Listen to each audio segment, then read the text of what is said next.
Tapi siang ini kita hanya akan berbincang soal-soal yang sehari-hari tapi penuh makna. Untuk itu kita mengundang sahabat kita Ben, oke Ben, dan Krishna.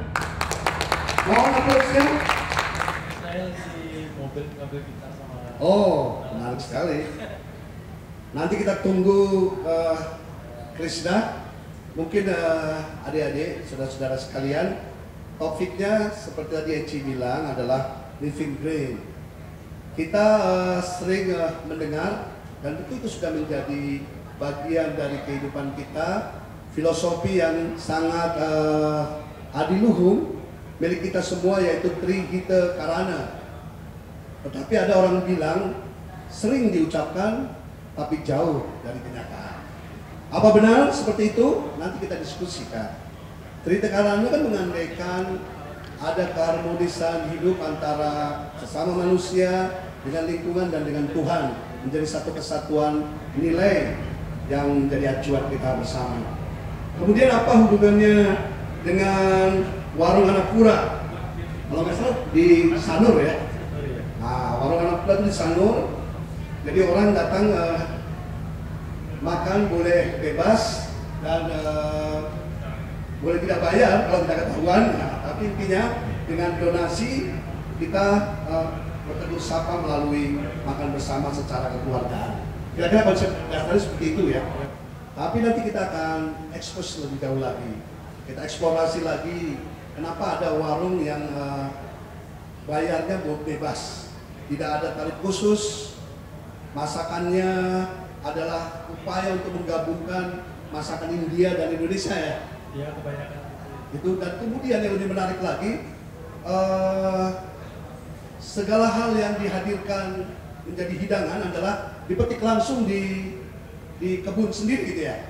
kebun sendiri, kebun teman, Kebun sahabat-sahabat. Ya, ya. Jadi intinya betul-betul terpilih lah gitu ya. Tapi kita juga mengutamakan produk lokal. Jadi banyak juga yang kebun kita tidak bisa Hafal gitu? ya, untuk sementara saya ini kan masih baru, terus masih berkembang. Bisa berkenalan temannya siapa namanya? Gitu, saudara juga dia ya? Ya, jadi Ardito ini kita undang teman kita dari kecil. Kita dulu sering main tayar sapi bareng. Ya. Teman dari kecil banget dan ya kita undang. Wah, terima kasih, tepuk tangan untuk Ardito dan kita semua. Apa kita mulai dengan satu lagu mungkin?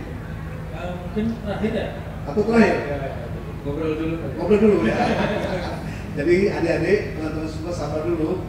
Pasti ada satu lagu atau dua atau tiga, syukur 5 lagu yang menyempurnakan hidangan batin kita. Jadi untuk itu kita mulai saja talkshow ini. Bapak ya, Ben? Apa kabar Ben? Sehat? Sehat selalu. Apa berkat makan di rumah sehat? Oh iya, kalau makan dari sajian apa dari Ibu Pertiwi kita pasti sehat. Sehat. Makanan yang tidak tercampur pestisida misalnya ya. Yang ditanam sendiri juga ya. Iya. Oh. Apalagi kalau makanannya itu pakai keringat dan darah sendiri itu. Wah, heroik sekali. Kita nggak usah pakai Ajinomoto, pakai keringat sama daki aja itu udah Sudah sesuatu hasilnya ya. lain gitu. Apalagi kalau pohonnya itu kita lihat tiap hari kemudian tumbuh dengan wah luar biasa ya. Oke, Ben mungkin bisa cerita itu warung Anapura itu kan di Sanur. Apa latar katakanlah cita-cita idealis utopusnya mengapa mendirikan warung Anapura dengan konsep sebagian tadi sudah didengar oleh teman-teman. Jadi sebelum aku buka warung Annapurna, aku benar-benar nggak ada ancaman untuk membuka warung seperti itu. Tapi selama 3 bulan sebelumnya aku traveling kayak berkelana, mendaki gunung melewati lembah. Apa karena patah hati atau dorongan lain? Ya emang jalurnya seperti itu ya. tidak dipaksakan ya. Ada panggilan ya? Ya, ada panggilan. Terus aku tinggal di hutan, sempat tinggal di hutan karena ketemu beberapa kumpulan orang-orang yang luar biasa, yang punya skillnya masing-masing. Dan pada saat itu di hutan mana kan? Di Australia Timur. Australia Timur. Ya, di dekat Byron Bay. Jadi Byron Bay itu tempat yang lumayan terkenal di sana. Ya. Tapi di hutannya di sana. Terus kita membangun komunitas lah bisa dibilang, tapi kecil sekali maksudnya. Pertama ada 4 tenda dan ujung-ujungnya ada 20 orang gitu. Semua membawa apa yang mereka punya. Jadi sehari-hari kita bangun pagi dengan matahari karena kita di hutan kan, di camping gitu. Jadi kita bangun dengan matahari, berenang di pantai, mandi, berolahraga, terus pada siang hari kita bekerja. Jadi bukan bekerja tapi kita disperse, ya, berpencar, dengan skill masing-masing. Jadi ada musisi, dia ke kota ngamen, dapat uang, dia beli apa yang dia mau bawa ke meja makan.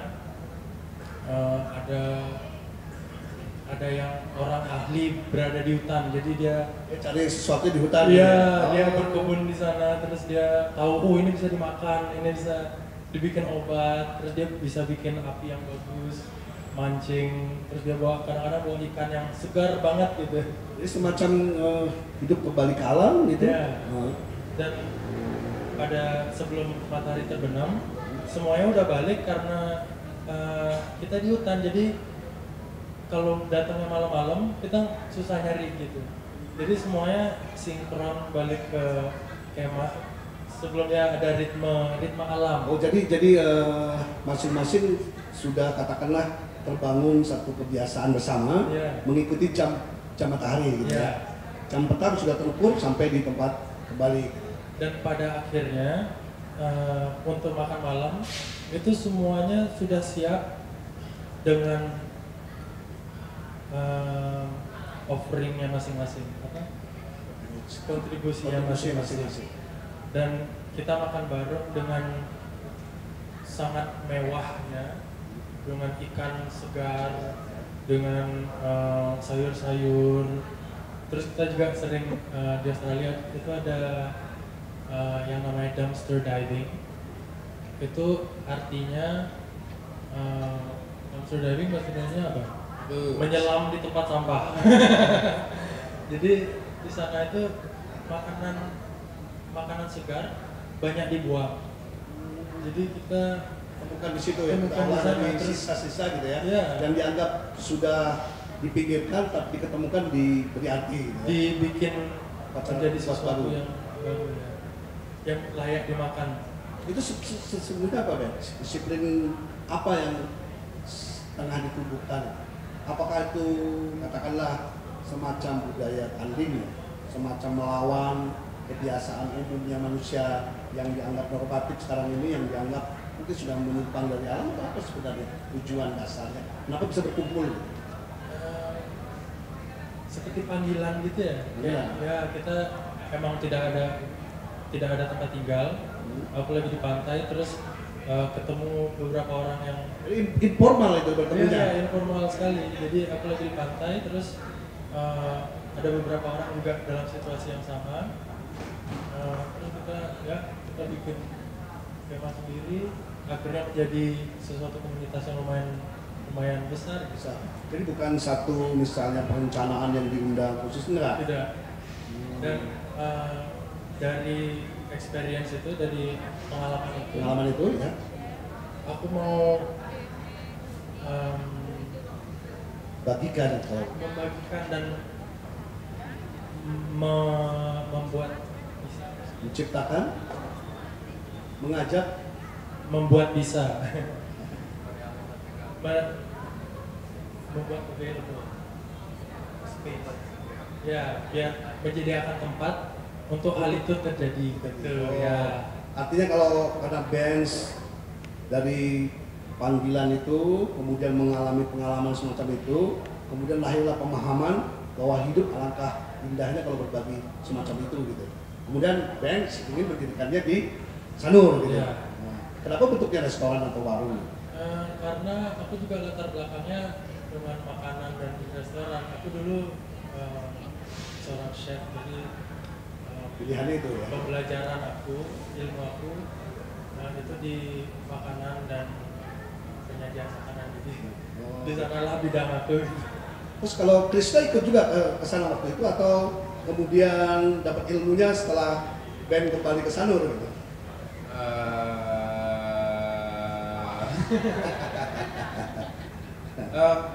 Kita sempat merantau di Australia bareng.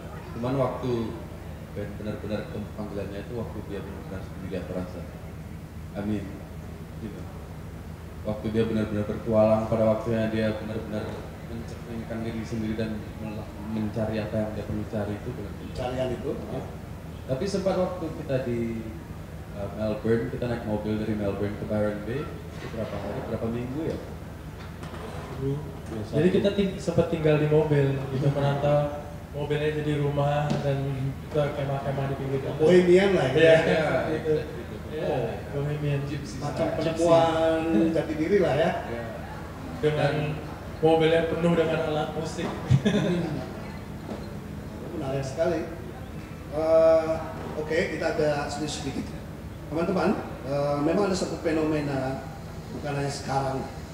Tahun setelah Perang Dunia timbul aliran eksistensialis ya, yang mempertanyakan tentang keberadaan kita dan sebagainya. Kemudian datang juga ke Kuta, di situ ada kayu api segala ya, yang itu kaum hippies.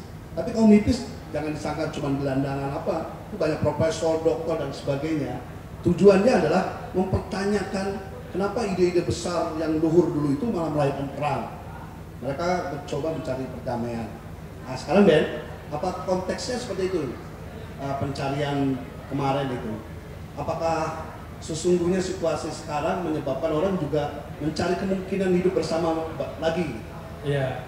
Kalau di selatan Soalnya itu konsep itu ya? Iya, semuanya sama dan semakin lama semakin berjarak dan manusia itu Hampa. aku rasa Hilangan gitu ya? natural mereka, alam mereka itu untuk bersatu kembali dengan alam. Karena kita itu memang dibuat dari alam.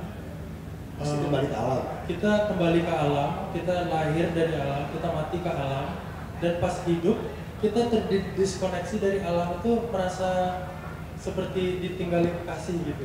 Wow, tepuk tangan ini luar biasa.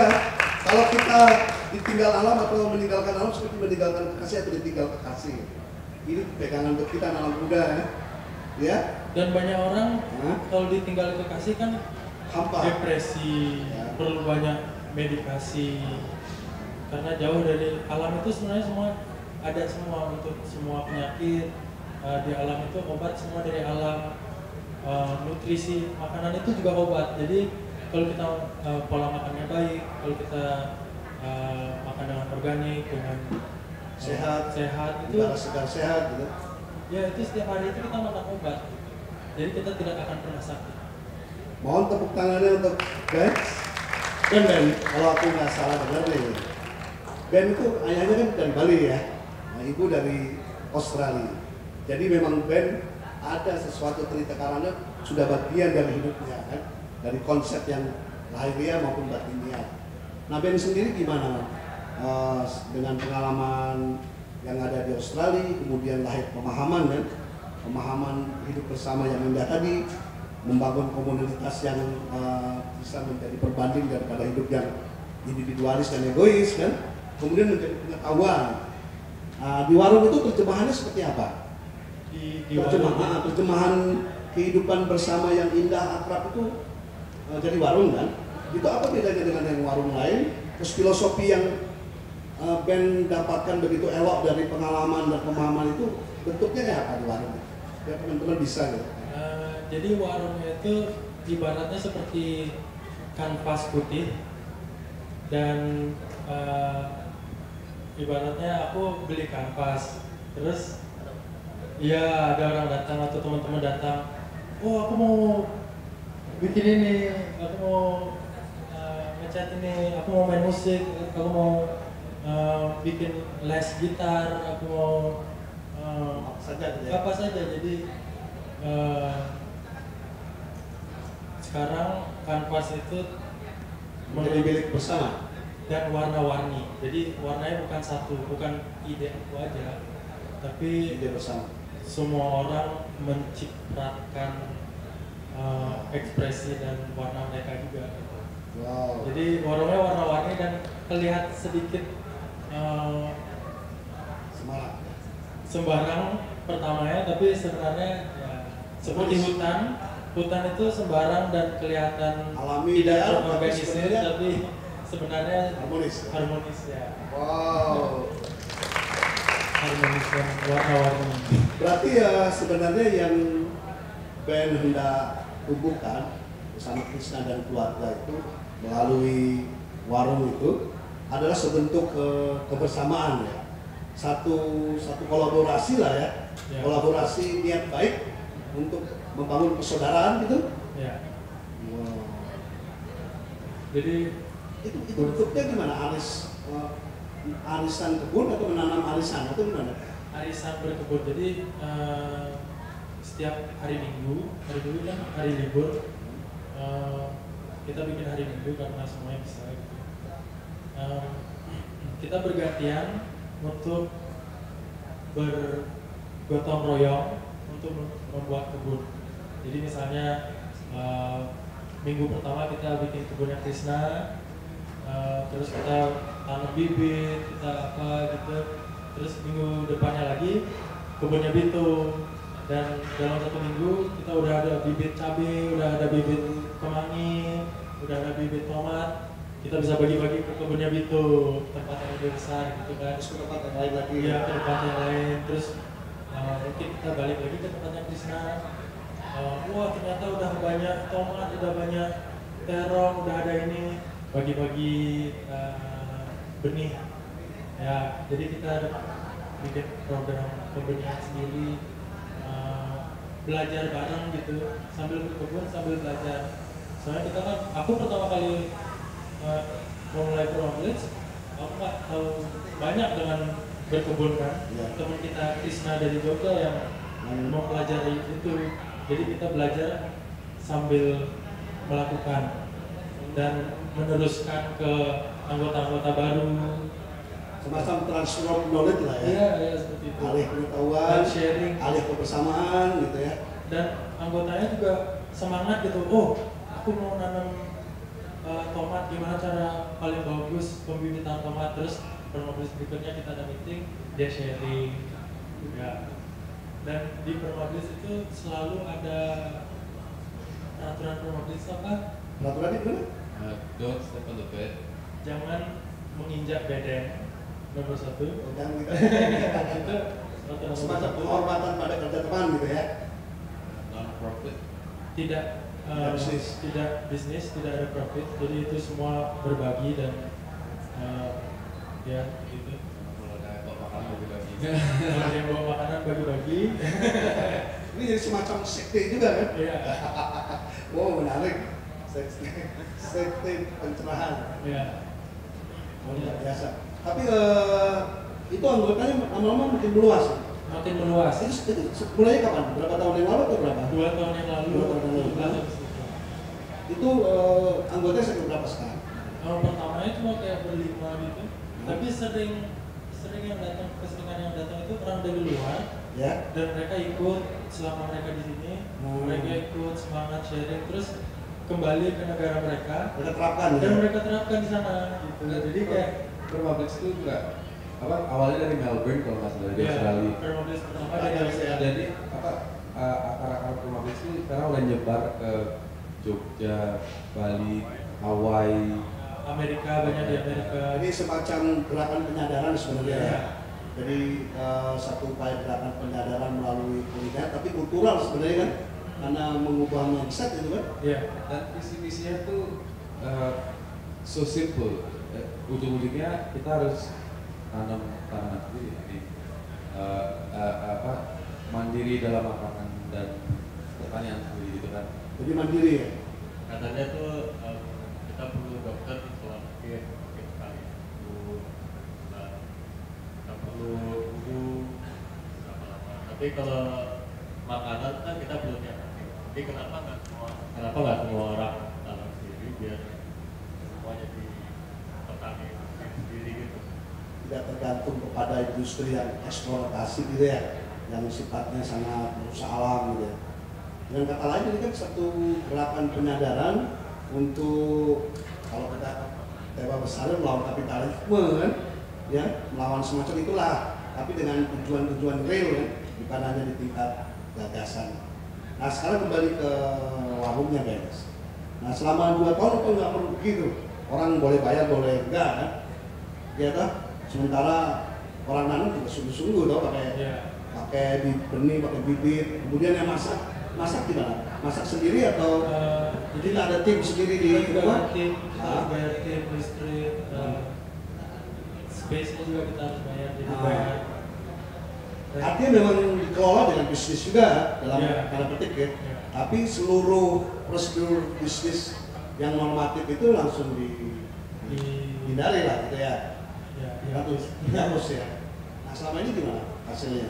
Selama ini kita datar, jadi kita baru buka 10 bulan dan 5 bulan pertama itu eksperimentasi, dan sekarang 5 bulan kedua juga masih mencari bentuk gitu, soalnya masih belum maksimal ya, masih ada banyak hal yang bisa dilakukan untuk membantu warung sendiri, kayak menjual, kita harus ada jualan juga ya. Jadi makanan itu di sana by donation, jadi bayar seikhlasnya. Tapi ke depan aku ada gagasan untuk menjual produk madu lokal, menjual daun teh atau hal yang unggul dari lokal lah ya. Ya, dan support lokal bisnis. Terus tadi ada Mbak dari Cantikanya juga, mungkin kita bisa naruh produk mereka di warung kita gitu kan. Dan produk-produk yang lokal dan bebas organik, natural itu kita pasti support, kita pasti bantu sesama kan. Kita mau untuk memajukan kebersamaan ini ya, hal-hal yang natural, yang positif. Jadi alami tadi ya. Itu, ya. Jadi masih banyak hal yang bisa dilakukan. Kalau Krishna sendiri dari pengalaman 2 tahun yang luar biasa kan, mereka 2 tahun luar biasa itu. Ada pengalaman baru, sebelumnya kan mungkin beda kan? Apa yang terasa ketika menjalankan semacam upaya istiadat itulah ya, dengan pola yang berubah dari kehidupan sebelumnya, kemudian membuka warung dengan sistem donasi yang bebas, kemudian ada spirit kebersamaan, ada nggak pengaruh dalam kehidupan sehari-hari?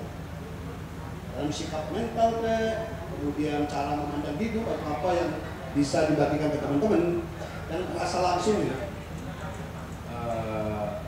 Pasti. Saya sendiri baru datang dari Melbourne 2 tahun yang lalu dengan rencana untuk balik ke Melbourne lagi setelah 3 bulan, tapi ternyata di Bali banyak ada pergerakan dan proyek-proyek dan apalagi Bali titik di mana magnetisme dunia ini sangat kuat dan ada yang banyak yang terjadi di Bali. Gitu. Kayak Bali itu mencerminkan apa yang terjadi di satu dunia sangat intens, sangat kuat. Misalnya kalau reklamasi, itu kan rata-rata 2-3 tahun ini yang baru kayak lumayan panas ya. Dan saya rasa kalau reklamasi itu sesuatu yang mencerminkan apa yang terjadi di satu dunia ini. Jadi saya ke Bali maunya rafting lagi, banyak yang terjadi, akhirnya saya Sikaplah ya, bersikap ya. menunda dulu kan. I think like datang dari background Australia Bali, saya rasa nenek moyang saya mau saya tetap di Bali untuk menjalankan apa yang harus dijalankan di sini. Dan yang pasti itu tidak gampang awalnya bingung gitu kan, challenging. Iya, dan saya sama Ben dulu, wow, berantemnya sampai cakap-cakapan mata. Sekarang akhirnya kita bergerak bareng dan saya benar-benar belajar banyak dari pergerakan yang itu. Banyak yang harus diolah dalam dan Mohon aplausnya untuk Kresna dan Benz. Teman-teman, dalam hidup kita memang banyak jalan simpang sebelum kita menemukan siapa sih sebenarnya kita, mau apa sih kita di dunia ini, dari mana dan mau kemana kita ini. Pertanyaan-pertanyaan yang bersifat hakikat itu nggak pasti akan datang ke kalian. Kapan itu waktu yang punya urusannya.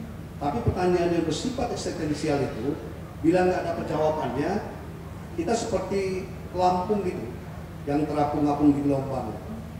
Nah, saya kira Ben sama Kresna telah mengajari kita itu, membagi pengalamannya, membagi pemahamannya, bahwa kegelisahan eksistensial itu harus dimaknai dengan pencarian dan penemuan. Bahwa pintu masuknya lewat kuliner, tetapi sesungguhnya yang mempertautkan keseluruhannya adalah hal-hal yang bersifat esensial, yaitu bagaimana kita menghormati leluhur kita, kawitan kita, kultur kita, tanah yang kita pijak, dan kemudian apa hakikatnya kita berada di bumi ini. Nah, Benz, saya kira dengan Kresna ini sudah menjawab tuh, bahwa sekarang mereka sedang berproses. Mari kita ikuti bersama ke depan. Nah, Ben, sekarang saya ingin tanya sama Ben, sebenarnya cita-cita kamu dulu apa sih? Cita-cita dulu. Nah, dulu kan kita cita-cita pindah-pindah tuh. Pernah mau jadi direktur bahan, Mau jadi pilot, mau Jadi ke pilot. angkasa. mau dapat kekasih penari, yang lain. Apa sebenarnya? Lama sekali saya tidak punya cita-cita. Maksudnya di sekolah itu, waktu sekolah selalu dipertanyakan, kamu mau jadi apa setelah sekolah ini. Terus banyak program kayak yang kita harus jalani untuk mencari universitas yang tepat atau apa segala macam itu.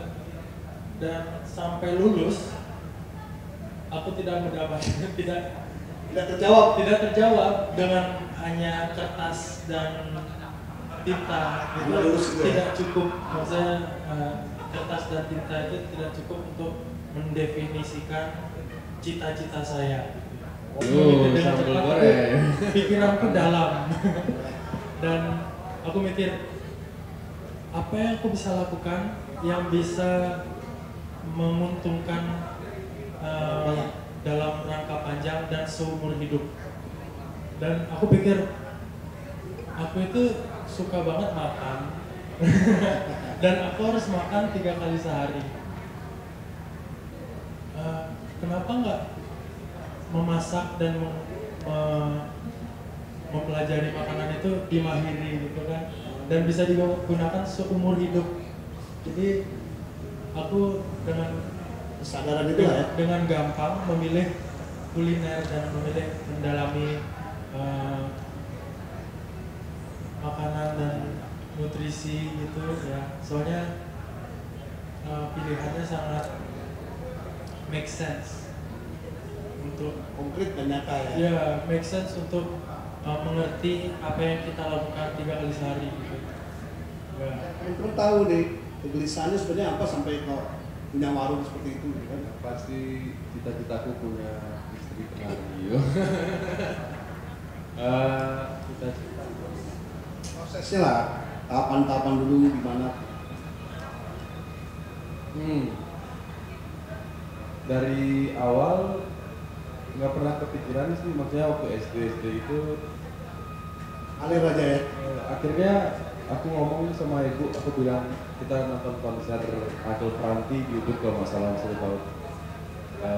Dan dia main musik sangat pintar, tapi musiknya dia itu tidak not blank, tidak tidak nyanyiin lagu aku cinta kamu. Tidak omong kosong. Tidak omong kosong. Ya. Ini musik yang lebih pada ekspresi pribadi ya. Ya benar menggunakan musiknya sebagai alat untuk menyampaikan pesan yang mesti disampaikan, isu-isu yang lagi panasnya sekarang. Macam musik kontekstual gitu ya. Ya, musik yang menerjemahkan gagasan ya.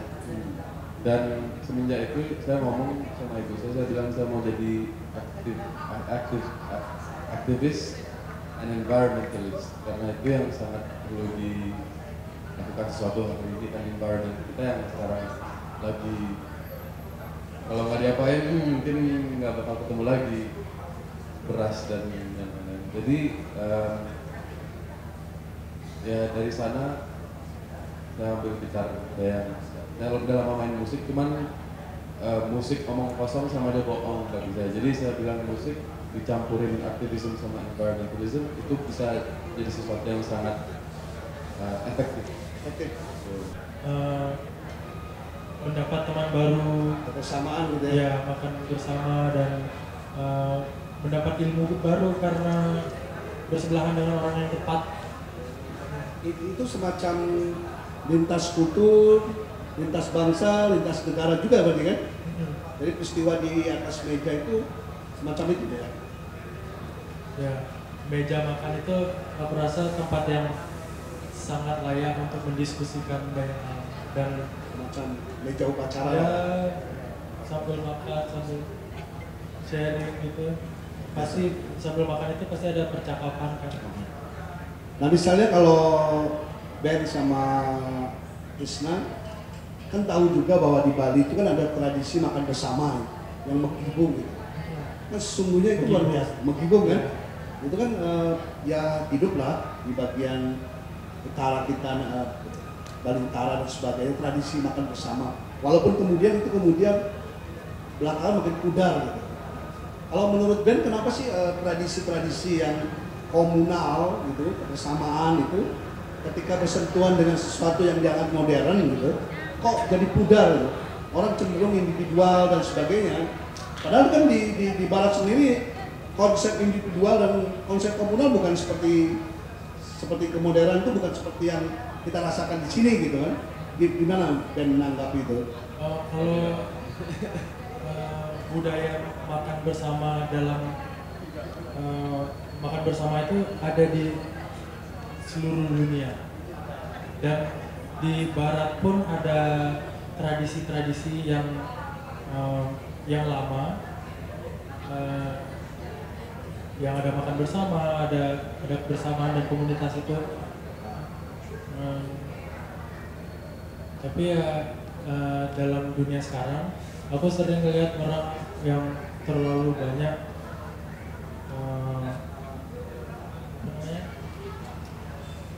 fokus mereka terhisap oleh teknologi. Kesadaran mereka terfokus oleh kesadaran mereka teralihkan ya. ke iklan, screens, HP, TV, multimedia yang meresap fokus kita, yang kita bisa fokuskan ke banyak hal yang sehingga mereka hidup dalam ketaksadaran lah gitu ya. Ya, dan di sekolah-sekolah itu aku rasa banyak hal yang bisa yang diilmukan, yang dipelajari. Salah satunya itu cara berkomunikasi. Aku rasa cara berkomunikasi itu sangat penting karena manusia itu berkomunikasi setiap hari dari bangun tidur sampai tidur terakhir ya. Dan matematika itu kita hanya melakukan pada sesaat saja ya. Dan berkomunikasi itu dari bangun sampai tidur setiap hari sampai kita mati. Itu komunikasi itu sangat penting. Dan kenapa kita tidak pelajari ya.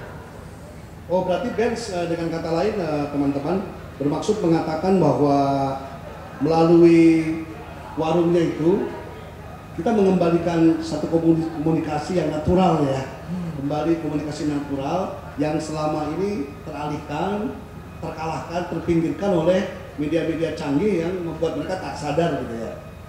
Semacam itu ya. Dan kepercayaan diri itu sangat penting, bukan sebagai ego, tapi sebagai kita itu sangat kuat, individual kita itu sangat kuat, Kemandirian kita kuat. kemandirian diri kita kuat, dan sebagai individu kita itu bisa melakukan hal-hal yang besar. Ya. Tapi banyak orang aku rasa terhambat gara-gara malu, gara-gara takut salah ngomong atau gimana. Tapi kalau misalnya kita percaya dengan diri kita, percaya diri, kita bisa bekerja sama. Ibaratnya kalau menjadi lidi, kita itu lidi yang kuat. Karena bersatu ya bisa Karena kuat. bersatu, lidi kuat yang digabung lagi itu menjadi sangat kuat. Tapi kalau lidinya malu-malu, lidinya seperti ini, Tidak ada kesempatan ya. agak susah nyafu kan kalau saya sampatnya agak layu gitu. Kalau sampatnya kuat, Dia menjadi satu kesatuan. ya. Dan Saya akan tanya sama Krishna. Dari penjelasan Benz tadi kan, berarti kan di warung itu sesungguhnya sedang dibangun komunikasi yang bersifat seperti Padi tadi ya, seperti Lidi tadi. Masing-masing hadir dengan kemandirian, tapi mencoba berkomunikasi supaya bertemu menjadi satu kesatuan. Dan kemudian menjadi jembatan dari segala perbedaan kan. Kan yang menjadi masalah sebetulnya orang mempertajam perbedaan. Apakah di warung itu tujuannya menyatukan seperti itu gitu? Krishna. Bineka Tunggal Ika sih.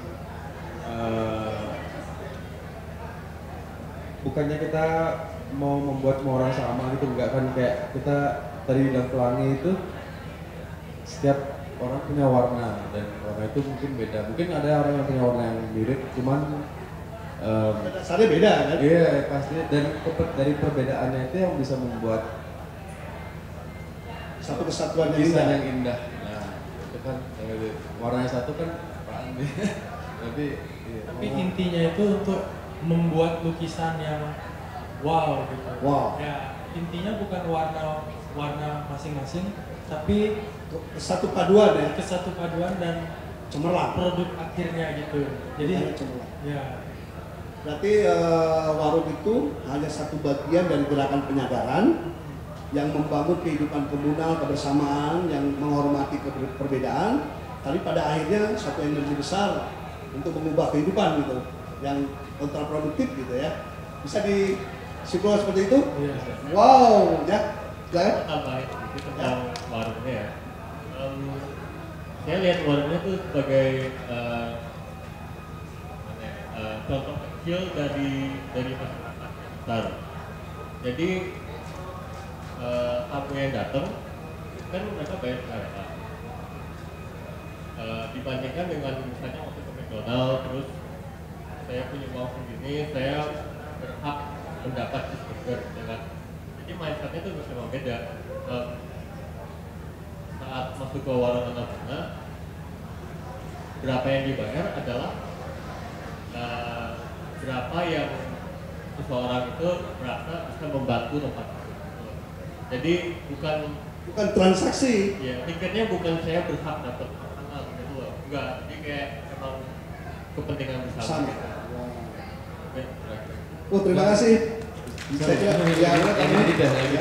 Dan donasi itu kita menggunakan kata sistem donasi. Donasi bisa dibilang dalam bentuk apapun. Saya bilang sendiri yang katanya bisa anggap definisinya luas itu cinta. Cinta, kasih. Donate your love, donate love gitu kan. Cinta saya musik, jadi saya donasi musik saya kepada. Ada banyak yang cintanya melukis, dia donasi painting, jadi kayak art gallery gitu. Jadi ada banyak warna di sana. Ada lukisan ini dari teman ini, ada lukisan ini. Oh, untuk usia saya terbesar itu ya. Luar biasa. Teman-teman, benar sebagaimana saya duga bahwa warung itu sesungguhnya hanya bagian dari upaya Ben sama Krishna dan keluarga untuk memaknai hidupnya. Dalam konsep memaknai hidup mereka jelas bahwa kebersamaan itu menjadi penting dengan landasan kasih.